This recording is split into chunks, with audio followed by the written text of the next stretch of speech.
go back to your basic experience. See that you are that which is aware. First of all, see that your mind is just the current thought and image. Your body is just the current sensation and, if your eyes are open, perception. So now, having seen that, see that you are that which is aware of the current thought, image, sensation and perception. It's easiest to see it with your thoughts. A thought has yet to appear. You are present. The thought appears. You know it. It disappears. You remain. The next thought appears. You know it. It disappears. You remain. The next sensation appears. You know it. The sensation disappears. You remain. Sound of the aeroplane appears. You know it. In time it will disappear, but you remain. You, the knower of your experience, always remains. Thoughts are intermittent. Images are intermittent. Sensations and perceptions are intermittent. But you remain throughout.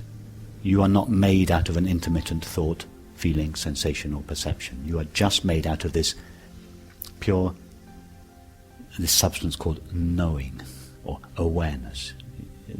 You're present and you're aware, hence awareness. That's the name, but don't go too quickly to the name. Don't just pay lip service to the name. You really have to go there in your experience. Try not to give it a name. Try see in your experience, yes, I am obviously that. Let's just call it that. Whatever it is, I am that which knows or is aware of my experience. It's not made out of a thought. It's not made out of a feeling or sensation or perception, because all these are coming and going. But that has always been with you. In fact, not with you, that is you.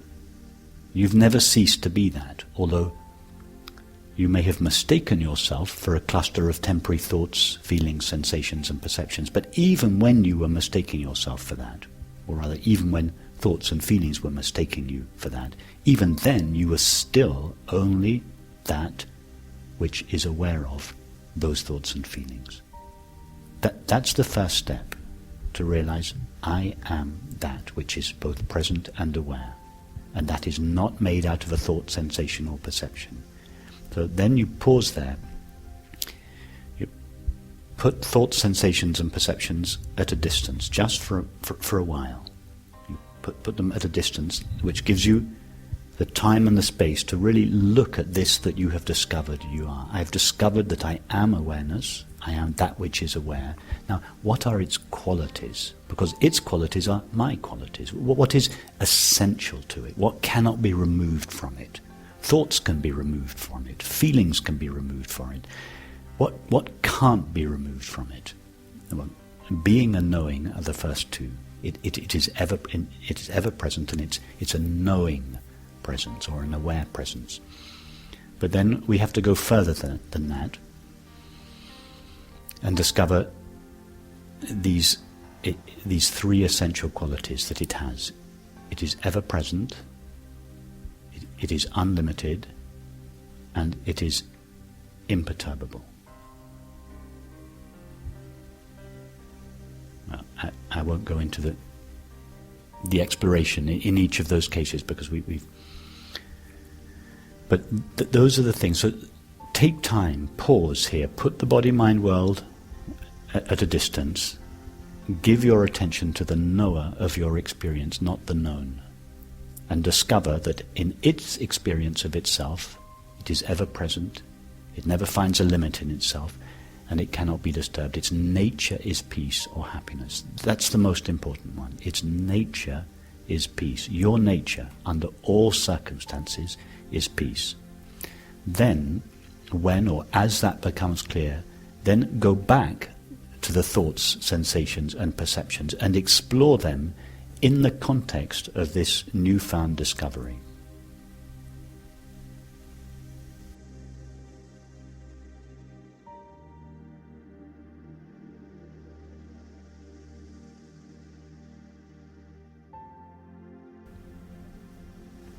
Yes, exactly. We could say that what we are is this infinite and dimensionless presence, which is an aware presence. It's infinite, it has no limits, but it is also dimensionless. And all this three-dimensional world, and 4 dimensions if we include time, all of these appear in this dimensionless presence. The mind can't take that step because the mind can't think of something that has no dimensions. It can only go to the brink. But if we look at, in inverted commas, if we look at awareness, if we go to the presence of awareness, it's obviously present, it's obviously aware, but it's not in space. It's not located somewhere. Sometimes we say it pervades all the world, but that's it's not really right. It's not that there is the world and the world is pervaded by awareness. In the same way that we wouldn't say the screen pervades the image. It's not like there is an image and the screen pervades the image. No, there is a screen and the image is a modulation of that screen. In this case, all of this experience now, this three-dimensional world that we are seeing, is a modulation of something which itself has no dimensions. Infinite awareness. And that is what we are. This is appearing in and is made out of something that has no dimensions. And that is actually our experience. And we may think that that's an extraordinary idea. Actually, it's not. Think of what takes place in a dream at night. A dream takes place in one dimension of time. Yes, it doesn't take place in space, it just takes place in mind. But in that single dimension of time, a new three-dimensional world appears. So every night we experience the phenomenon of a three-dimensional world appearing in something that only has one dimension. Not so strange. It happens to us every night. So all that's being suggested here is that this waking world appears in something that has not one dimension, but no dimensions. And again, it's not so strange, because what happens to the dreamed world, the new three-dimensional world that appears in one dimension of time, when that one dimension of time disappears, in other words, when we go into deep sleep, even that one dimension disappears, and with it, its three-dimensional world. It all goes into this zero-dimensional space of deep sleep, and then it emerges out of that again. First of all, the dream state, one dimension, and then the waking state, a new four-dimensional world. It's not so strange. We experience this every night.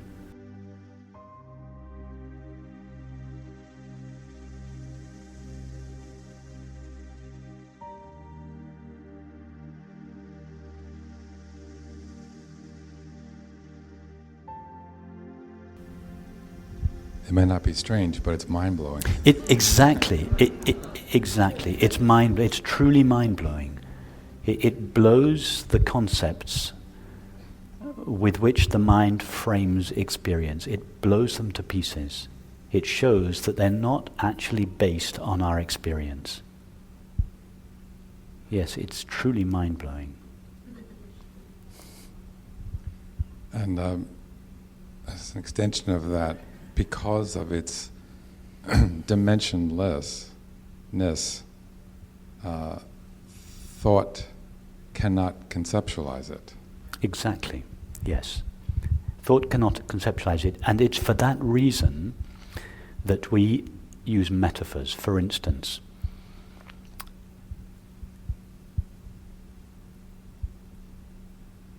we invest awareness with a space-like quality. Space is the subtlest object. Yes?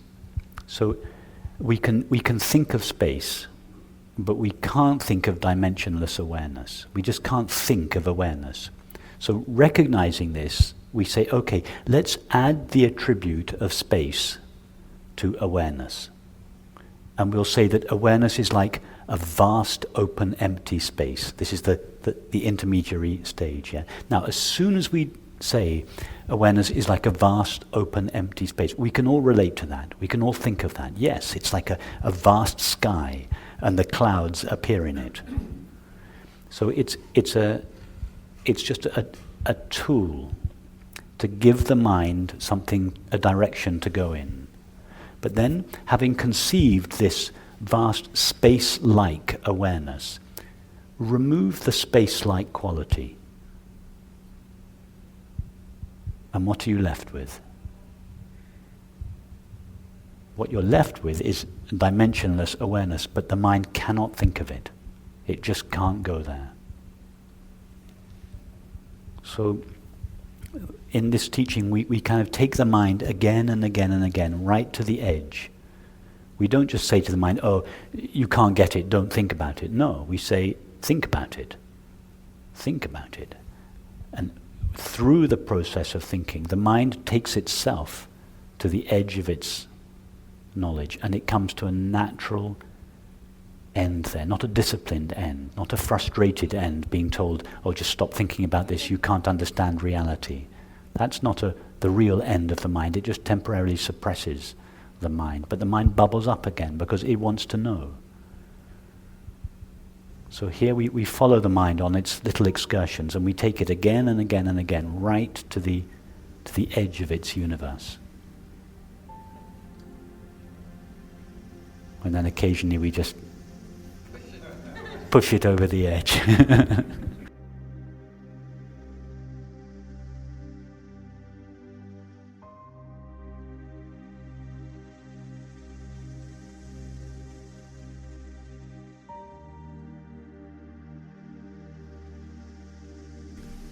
I had an experience kind of reflecting what you just said.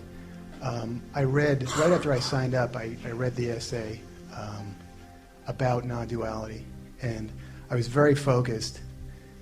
And which essay was? I think it's on the website. It's called About. It's like under the About okay, section. yes. And at one point it said there is only one consciousness, and or something to that effect. And I really felt like, I can talk about this stuff right now, and it's just words, but the experience was, I felt like I zoomed right to this experience that there's a point of perception, there is a perceiver, and there's really only one perceiver, and that everything else is perceived. And it felt like the one perceiver was the only thing that was real, and all the perceived was not real. And it wasn't pleasant at all. It was very frightening. All time, all history, my wife, my kids, everything was a dream, was, the perceived. And again, these are, I can talk about it now because I'm back, and I had this huge spike of fear, and that brought me back too, and my heart was pounding, and I'm thinking, okay, good, I'm glad to be back where there's me and you're real, and all these people are real. Because I'm afraid during this retreat we're going to go all the way back to that place. I was thinking, is this... I can't imagine I'm the only person to have this experience, but it was very off-putting, and it reminded me of what you said about, how that your false self is going to fight hard. Okay, so that's fine. So in this retreat we're going to go back to that place, but we're going to go back slowly and consciously, without fear. I guess the fear was big, and... Yes, the fear was big because everything you had previously invested your identity in was crumbling away. In fact, it crumbled away very, very quickly. You were just... all the apparent solidity of these objects, your wife, your family, you realized in this moment something about what you were reading triggered this understanding in yourself, that they were not real in the way you had previously considered them to be. Neither was I. And this was like it was left, and nor were you, nor was what you considered to be I real. And it was like all these things that you've been holding on to and investing your security in, you suddenly had to let go of them, and you were free falling without anything to hold on to, and that's very frightening. It was, yeah. Yeah. So that's what we do in these meetings. We just start with how things seem to be, and we just gradually, through our meditations and contemplations and conversations, we trace our way back to the reality of our experience. And at various different stages on this journey back, we meet obstacles. And people meet different obstacles, and everyone traces their own particular pathway back. And people meet different obstacles at different stages. So that in our conversations we address these various obstacles. What is an obstacle for one person is very often shared between a number of other people, but it's not necessarily everybody's obstacle. And then somebody else will find an obstacle on the path and will mention it, and 4 or 5 other people will think, oh yeah, there's a similar kind of boulder in the middle of my path as well. And so we just encounter all these obstacles gently, taking time until we see they're not really obstacles, and then we just carry on.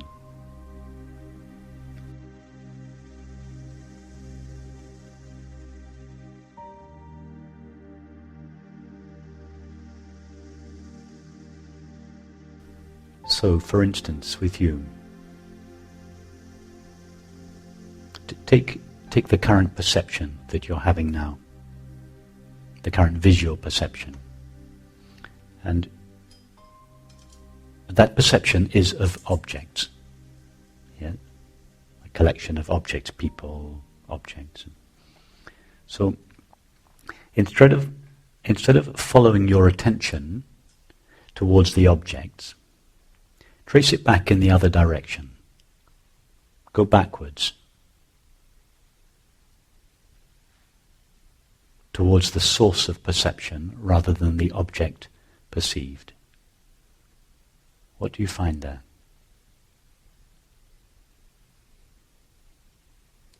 I know what I'm afraid to find. I guess I'm stuck on that. No, but just trace back your experience. Take the experience of perception. The objects are on one end, yeah, the end out there. What is on the other end of your attention? Trace it back. Don't think about it. Don't refer to what you've read or what you know or what you're afraid of.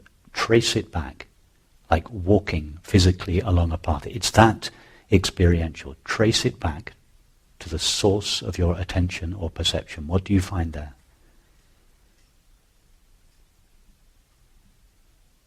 Exactly. That's what you call I. You don't find anything. You don't find anything.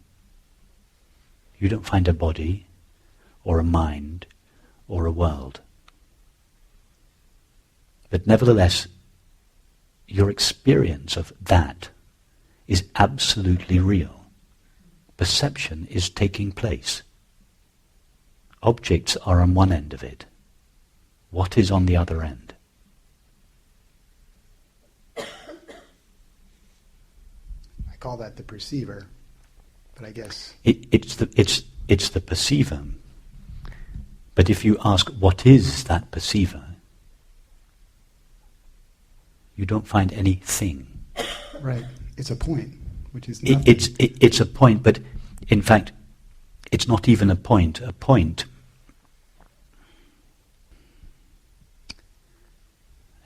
is the best the mind can do. Right. It's an idea. Right. Okay. The mind is struggling to call it something. So in its own language of objectivity, it says it's a point. You're right. It's a point. But actually, to go a little further, it's a point that has no dimensions. Points don't have dimensions. That's exactly right. Exactly. And not even in time. Not even in fourth dimension. Exactly. You're absolutely right. It has no dimension in time or space. It's a dimensionless point. Now go back to what you are perceiving. Doesn't it all appear in that dimensionless point? I can't honestly say I know the difference, so I could say yes. The difference between It being separate, a point, and the perceiving. Exactly. That's the next stage. It's not this apparent world of four dimensions is not only appearing in. First of all, it appears to that dimensionless point. The dimensionless point seems to be on one end, and the four-dimensional world on the other end. And then we realize, no, it's closer than that. It's appearing in.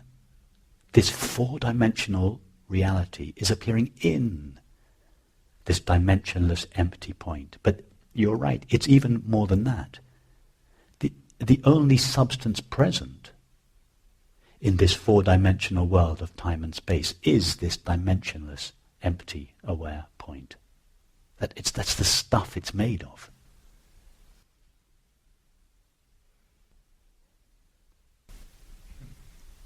As a concession to the vastness of physical space, the teaching sometimes says awareness is vast. In other words, it's even bigger than the physical world because it contains the physical world. The teaching says awareness is vast or borderless. Awareness is not vast or borderless. It's dimensionless. It has no dimensions. But the mind cannot think of no dimensions. So as a concession to the mind, the teaching says it is vast. It is everlasting. It is neither vast nor everlasting. The mind literally cannot go there. That's why it's not possible to think about consciousness.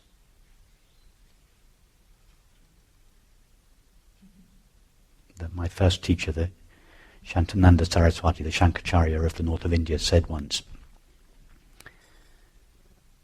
real thinkers don't think. Real thinkers, the people that really take thought all the way, that think about the absolute reality of experience,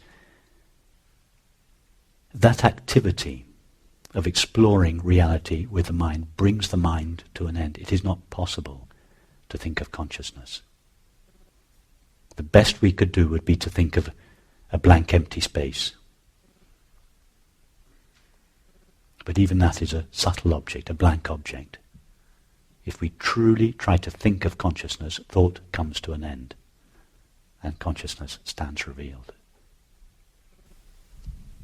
I'm thinking, my conundrum was nothing was real, and that was terrifying. And then it feels like the counter to that is everything is real. Absolutely. Nothing is real in the way it is normally conceived. The world is an illusion. Only Brahman is real. Brahman is the world. But everything in there is also real too, because it's part of Brahman. But that's it. The world as we normally think of it, our experience as we normally think of it, made out of stuff called mind and matter. That's what most people think. Experience is divided into two parts. Thoughts and feelings are made out of mind.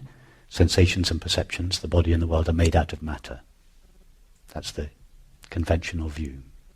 So, the first stage, the world as an illusion. The experience as we normally think of it, as made out of mind and matter, is an illusion. What is really real, what is true in our experience, is just the experience of being aware. That is all that we are ever aware of, the knowing of experience, Brahman. Then when we go back to this body and world, the body-mind world that we found to be unreal, when we go back to all of this, we find out, wow, it is real, my experience is real, but it's not made out of stuff called mind or matter. It's made out of this infinite, dimensionless stuff called pure knowing. In that sense, it is real. It is real as consciousness, but unreal as mind and matter. Thank you. And it's not a coincidence. Apologies to those of you that have heard me say this before. It's not a coincidence that physicists have never found this stuff called matter, and psychiatrists have never found the stuff called mind. It's not a coincidence. It's not just a matter of a few more years before someone discovers it. They're not going to discover it. It's not there. So this understanding could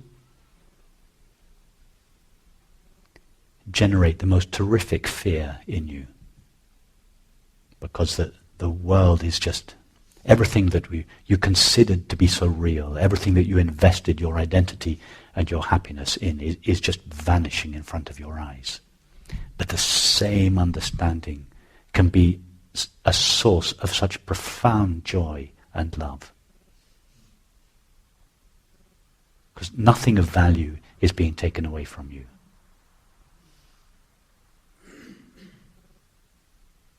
At the level of activities and relationships, family relationships, intimate relationships, friendships, all that is being taken away is the tyranny of the ego that ruined those relationships, that made them battlegrounds between egos. That's all you're going to lose. And a relationship, be it an intimate relationship, a relationship with a dog or a family or a neighbor, or a relationship that is free of the tyranny of the ego, is a tender, loving, warm-hearted, humorous, friendly relationship. Fearless. Yes.